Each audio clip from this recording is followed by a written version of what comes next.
ଏଠାରେ କିଛି ଜୀବନଶୈଳୀ ପରାମର୍ଶ ଦିଆଯାଇଛି ଯାହା ଆପଣଙ୍କ ସୁସ୍ଥତାକୁ ଉନ୍ନତ କରିପାରିବ। ଶରୀର ଯତ୍ନକୁ ପ୍ରାଥମିକତା ଦିଅନ୍ତୁ, ପର୍ଯ୍ୟାପ୍ତ ନିଦ ନିଅନ୍ତୁ, ନିୟମିତ ବ୍ୟାୟାମ କରନ୍ତୁ ଏବଂ ସନ୍ତୁଳିତ ଖାଦ୍ୟ ଖାଆନ୍ତୁ। ହାଇଡ୍ରେଟ୍ ରୁହନ୍ତୁ, ଦିନସାରା ପ୍ରଚୁର ପାଣି ପିଅନ୍ତୁ। ଚାପକୁ ନିୟନ୍ତ୍ରଣ କରନ୍ତୁ, ଧ୍ୟାନ, ଯୋଗ କିମ୍ବା ଗଭୀର ନିଶ୍ୱାସ ପ୍ରଶ୍ୱାସ ବ୍ୟାୟାମ କରିବା ପାଇଁ ଚେଷ୍ଟା କରନ୍ତୁ।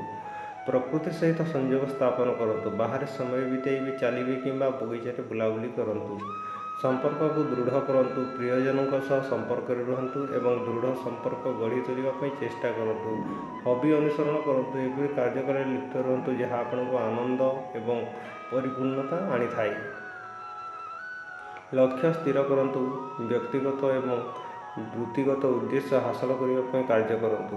ଅଭ୍ୟାସ କରନ୍ତୁ, ସକାରାତ୍ମକ ବିଷୟରେ ଚିନ୍ତନ କରନ୍ତୁ, ତୁମର ଜୀବନ ଅଧିକ ପରିବର୍ତ୍ତନ କରନ୍ତୁ। ସଂଗଠିତ ରୁହନ୍ତୁ, ଏହିପରି ଉପକରଣ ବ୍ୟବହାର କରନ୍ତୁ। ସମୟକୁ ପ୍ରଭାବଶାଳୀ ଭାବରେ ପରିଚାଳନା କରିବା ପାଇଁ କ୍ୟାଲେଣ୍ଡର କିମ୍ବା କାର୍ଯ୍ୟ ତାଲିକା ତିଆରି କରନ୍ତୁ।